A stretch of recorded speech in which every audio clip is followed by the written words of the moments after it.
Hello and welcome. In this episode, we will be taking a look at the ancient roots of the word February. There is a great deal of history behind the shortest month of the year, with a number of gods either being associated with February or having festivals that take place within it, and we will be examining a few of them along with its proposed etymology later on in the episode. But first, let's take a look at how February became a part of our calendar. Originally, neither January nor February were thought to be proper months. Rather, they were considered to be dead months on the calendar, which only officially counted from March to December. The two winter months were not formally added until after 700 BCE by Rome's second king, Numa Pompilius. But they were placed at the end of the year, making March 1st New Year's Day.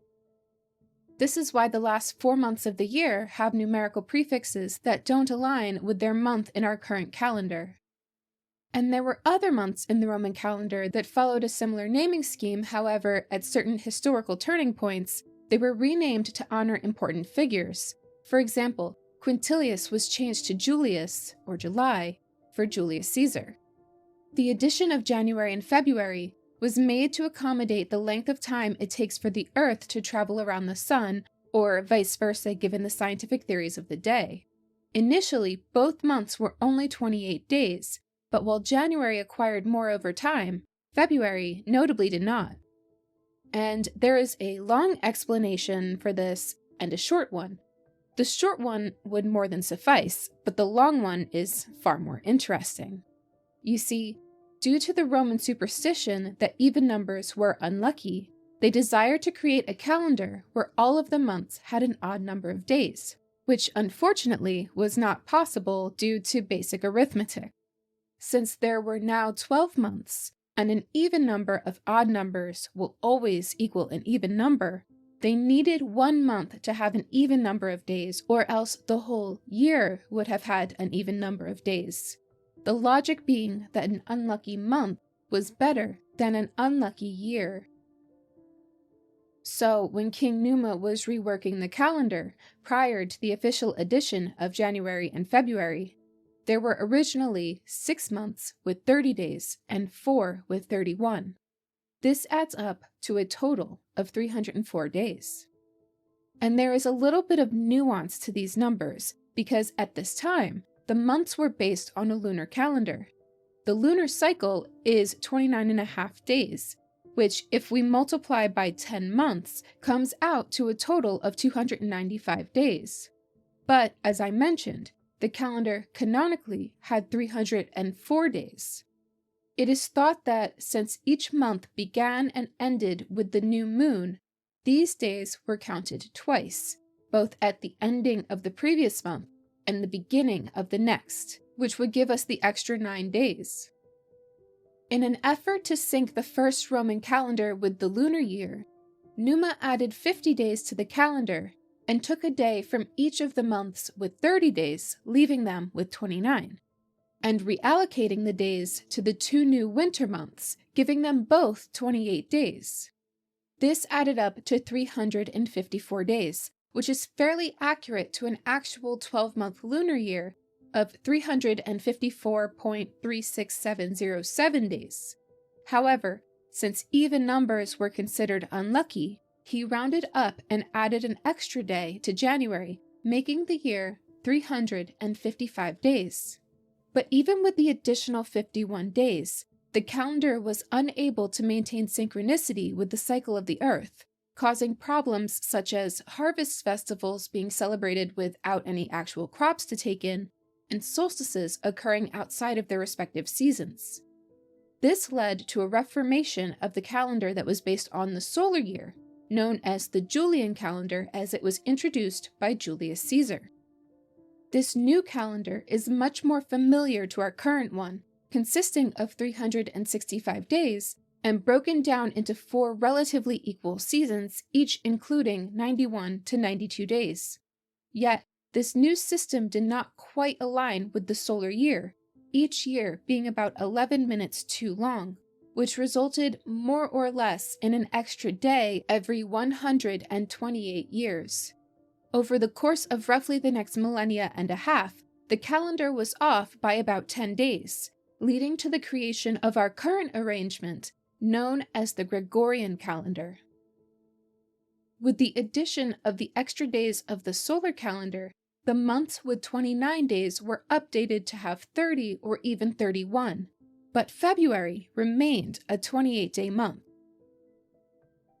January and February were kept at the end of the year for about 6 centuries before finally taking their current places as the first and second months. This change occurred in 153 BCE in order to allow newly elected officials to assume office a couple of months earlier than originally planned. Calendar changes like this were quite common in Rome. They used what are known as intercalary days, or even entire intercalary months, which are days that can be inserted into the calendar as needed. This could mean that they are used for aligning the calendar with the season. They can also be used, for example, to postpone elections, extend or reduce someone's time in office, or prolong holidays. The year before the Julian calendar was put into place was known as the last year of confusion, in which 90 intercalary days were added, creating a 445-day year in order to transition Rome from a lunar calendar to a solar one, a concept Julius Caesar picked up during his time in Egypt. In modern times, we don't often employ these intercalary days, but an example we would be familiar with is February 29th, which we use to keep our time in alignment with the solar year. The short answer as to why February remained the shortest month is that February was a time that people focused on honoring the dead and participating in festivals of atonement. The logic being that people would rather not drag out either of those processes, so it remained a short month. There are many examples in the English language of months of the year or days of the week being named for gods. January draws its name from the god Janus, March from Mars, Thursday for Thor, Friday for Freya, and so on. And with this precedent, it would be easy to assume that the month of February derives its name from the Roman god Februus. However, there seems to be some uncertainty over which came first, the god or the concept of Februa. If Februa sounds familiar, we did briefly touch on it in our fauna episode, which will be linked down below. There will be some overlap on this topic between the two episodes. The Lupercalia festival mentioned in fauna is an example of a Februa festival, also known as a Februalia. But this episode is where we are going to do a more in-depth exploration of Februa and February specifically. Februa comes from the Latin februum, which means something that can consecrate or purify. Februa, in turn, would be the purified item, place, or person. However, it should be noted that the word Februa can be used pretty loosely and is also considered a generic term for a Roman festival of purification or the instruments of this purification, i.e., salt, wheat, offerings to gods, etc. These rituals would be considered to be expiatory rites, meaning they were intended to allow someone to atone or make reparations for their past transgressions, and the consecrated offerings would purify or make amends for sins already committed. There are also instances of strips of goat hide being made into Februa and were then used to whip people as a form of cleansing and purifying. Typically, these atonements would be directed towards one or more gods, though not necessarily Februus. But the idea of purification is echoed in the mythology of Februus, as well as a female deity, Febris, whose name is thought to be derived from the former. Februus is speculated to originally be the god of the underworld to the Etruscans, an ancient Italic civilization that predates Rome. However, it is thought that the name would have been a Romanization due to our current understanding about the Etruscan language and its phonetics. In Roman mythology, Februus is the god of purification, and is thus associated with the month of February and its various cleansing festivals. The deity Febris, on the other hand, is known as the goddess of fevers, febris being Latin for fever. This may seem to be an odd pairing at first, but when we look at it practically, a fever itself is the body's way of eradicating or purging something harmful from its system. The idea being that sweating out a fever would be the body cleansing and purifying itself.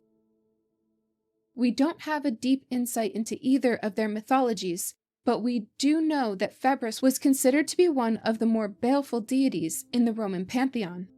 People usually prayed to her so that she would not invoke her power of illness, and that she may, in fact, ward off fever. It was later added to her mythos that she was accompanied by her two daughters, Tertiana and Quartana, who were the goddesses of Tertian and Quartan malaria, respectively. These different terms are used to describe illnesses that have flare-ups or increase in intensity, usually portrayed by a spike in fever, spasms, or similar events every other day, Tertian, or every 3 to 4 days, Quartan. People would carry charms on their body as a representation of these deities in order to ward off sickness, most notably malaria. But whether the gods or the purification rites came first, their etymologies assure us of their connection, both to each other and to our modern month of February. Let's take a look back. English first adopted the word février around 1200, originally borrowed from the Old French interpretation of the Latin name. Until that point, English speakers were referring to that month as Solomath, which roughly translates to mud month. From février, the word evolved over the years to février, and later to the February that we are familiar with today. The month of February is ultimately derived from the Latin Februarius mensis, which comes from our now familiar februa, meaning purifications and expiatory rites and offerings, with the addition of the suffix arius, which in Latin is used to turn a noun into an adjective, and mensis, aka month. We arrive back at Februarius mensis, or the month of purification. The origin of this is not completely certain, but it has been posited by noted Dutch linguist Michiel de Veen that februa may be descended from the Proto-Italic fuestro, which itself would be derived from a Proto-Indo-European word meaning the burning or the smoking. It is even suggested that it may be related to the word fume, with the idea of exhaling smoke, vapor, or steam as a form of expelling impurities in order to cleanse, but that's just conjecture. However, the above-mentioned gods, Februus and Febris, may offer insight into the name's potential origins. Fever comes from the Anglo-French word fèvre, derived from the Old French fièvre, whose Latin root is febris. Febris comes from the Proto-Italic fecris, which is derived from the Proto-Indo-European degre, meaning to burn or warm. What is interesting is that even though there are separate routes for each theoretical etymology, both suggestions seem to allude to the concept of purification by fire or heat. But the month was not solely dedicated to these ritual absolutions. There were other festivals, such as Parentalia, which took place annually from February 13th through the 21st. Similar to the Day of the Dead, Parentalia was where Romans would honor their ancestors, bringing flowers, often violets, and food to the gravesites of their family members.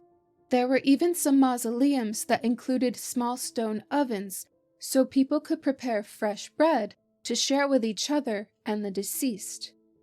Others have been known to hold banquet tables so they may sit together with their ancestors. It is believed that common offerings would be bread, milk, wine, honey, and salt, but it is also thought that the living would sprinkle water and perfumes over the grave sites as well.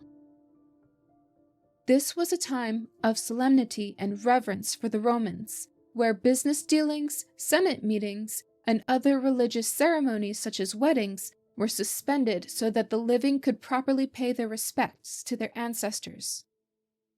This 9-day festival culminated in the Feralia celebration, yet though we have a name for it, little is known about Feralia. However, it has been posited that its rituals were intended to help guide the spirits back to the underworld until the next year. For about 6 centuries, Februarius Mensis rounded out the year, bringing it to a close, and on the very last day, at the edge of the old year and the beginning of the next, Romans celebrated with the festival of Terminalia, dedicated to the god of boundaries, Terminus. Property lines were usually indicated with either a consecrated stone or post, and on Terminalia, people would worship at these as they would an altar, offering flower garlands, corn, honeycomb, wine, and occasionally a small sacrificial animal. After a month of penance, atonement, and paying respects to the earth and to those they had lost, the Romans were able to move forward into a new year at the beginnings of spring, untethered to the past. One last linguistic note about February. Commonly, we don't pronounce February as it is spelled, but instead we ignore the first R and skip right to the U sound as the second syllable. This is due to the process of dissimilation, which is where a speech sound becomes different or less like that of a neighboring sound, or even disappears altogether in order to make the word easier to speak and use conversationally. The second R in February is a major inflection point, and in addition it echoes the R in January, so it feels more natural to omit February's first R when we speak. Other examples of this would be surprised, governor, reservoir, colonel, etc. Dissimilation is more common with certain letters and sounds than others. The above examples showcase the change to R and L sounds, which are both considered to be something known as a liquid consonant. This occurs due to how our mouths produce those sounds, allowing them to resonate almost the way a vowel would. Additionally, these liquid consonants have the ability to be either syllabic or non-syllabic, allowing them to either be subtle, such as in lock or rim, or to carry a syllable the way a vowel would, as R does in the word father, or at the end of our word, February. Thank you so much for listening all the way through if you did. Please leave a like if you would like to hear more episodes. Also, feel free to leave a comment if there are any words you would like to see covered in the future.